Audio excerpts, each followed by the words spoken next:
Hello and welcome to the Proofread channel. Today I'm going to be doing another one of my college business videos, and I'm going to be talking about how you can achieve D/D star at BTEC level 3 business, and just some more tips because I feel like this is really highly recommended and I keep getting asked this, so I feel like I should do this so it's on here rather than me typing it every single time someone asks. I appreciate suggestions and people coming to me and asking me questions because I do enjoy answering. And let's get to the video.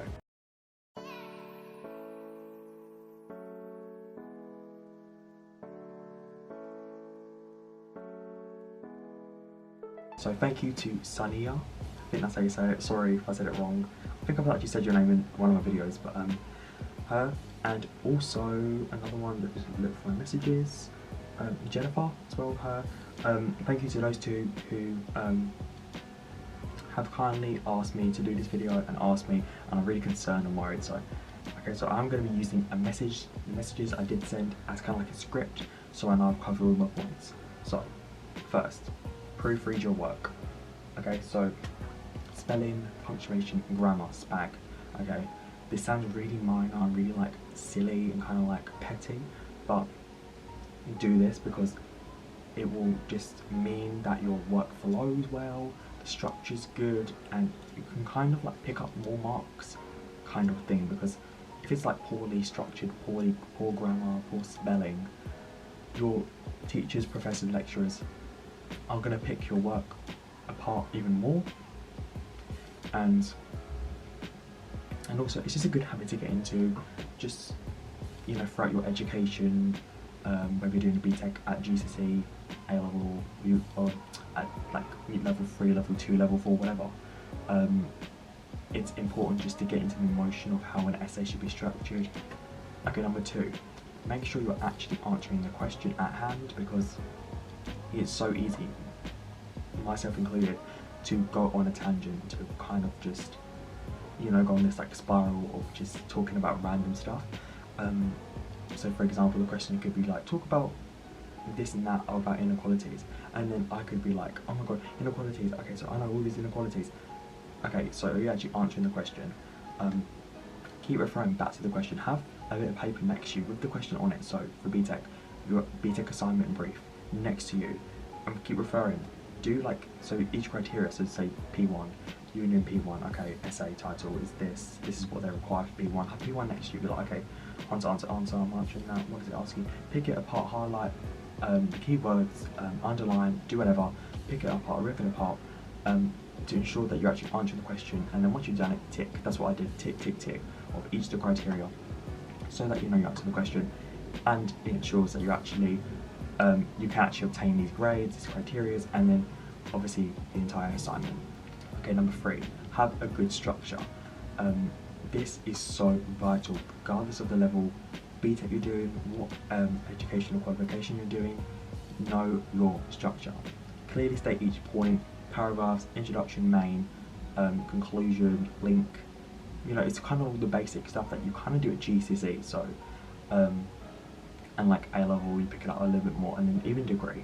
Yeah. So really critique your points. Really evaluate your points. Give both sides. On the other hand, on one hand, on the other hand. They love to see that. So say for example, so Tesco's organizational structure is fantastic due to the fact X, Y, and Z. So there's different hierarchies, there's numerous people on each level, so there's always someone to refer to, there's not just one person. Although on the other hand, that's hard to manage, something like that. Really evaluate. Okay, number 4, use lots of evidence. I can't stress this enough. This is something that I learned the hard way about, as I progressed onto my course. I used pretty much like limiting evidence in the beginning. I would use like maybe a couple of websites, one book here and there, if that. So really use evidence. There's no such thing really as too much evidence. So, and really like incorporate it into your argument. So be like, okay, on the left, here's a graph, this shows this, the y-axis is that, the x-axis is that, this supports my argument, blah blah blah. Or this could be put into question, this could be critiqued, because you can critique your your work, you know, you can critique and judge the sources you use. Number 5, lastly, well, it's not lastly, but lastly of the ones I'm saying, because there's so many tips, and there's probably so many tips you're thinking of that I haven't said, but I have said in other videos, so all of that. But number 5 is give yourself time, okay?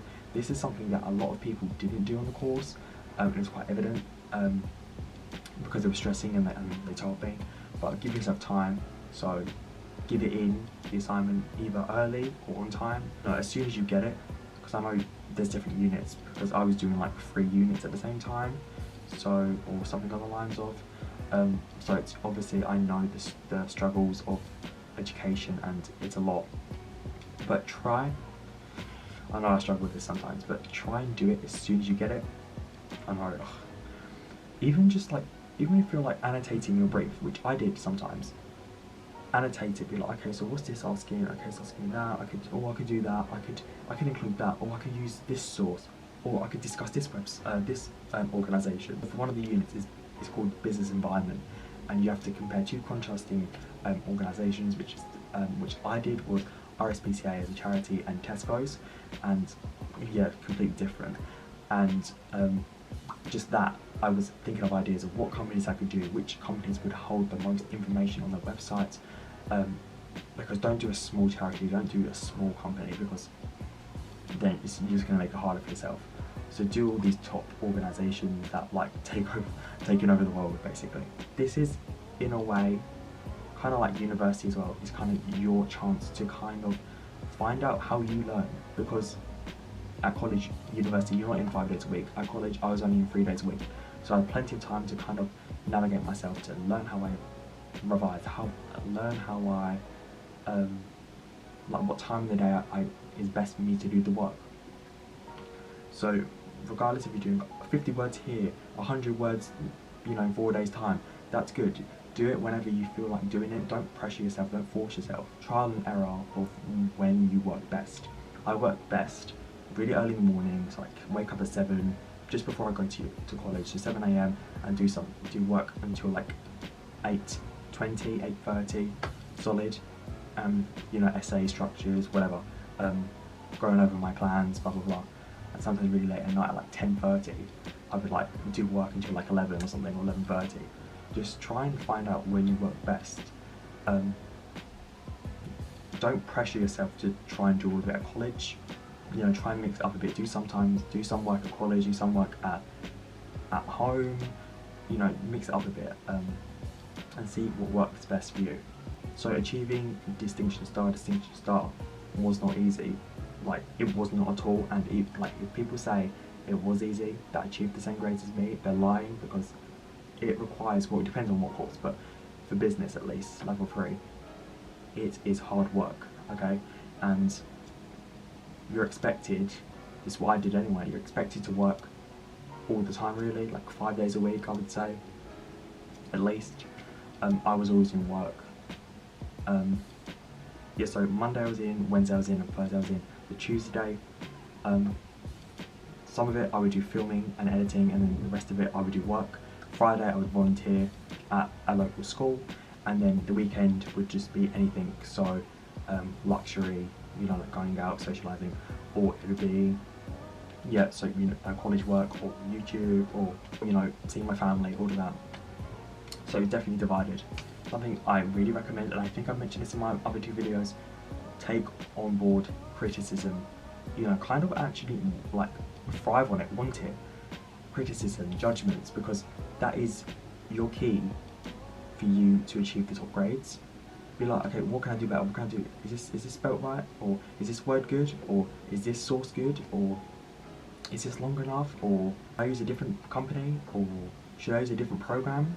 You know, all of that, all those questions, question, really use your teachers, will ensure you to get the best grades possible. Ask your teachers questions, ask them, kind of like overuse them, like email them, because I would always do, email them, just any questions, can I pop in and see you for 5 minutes? You know, just really communicate with your teachers. They may find it annoying at times, but if that means you're going to get the top grades, then do it. I hope this video has been useful to you. Any other suggestions about BTEC Level 3 Business, then please comment below, and I'll try and get around to filming that. I know how hard the course can get, and I know how hard education is, so it's not going to be like an overnight thing to achieve these grades. It's a long process, but if you work hard and you still don't do it, and you continue to work hard, then you can do anything. Honestly, you can do anything if you just work hard, you try, you're persistent, you can do anything. So I'll see you in my next video. Please like, subscribe and all the rest, and I'll see you in my next video.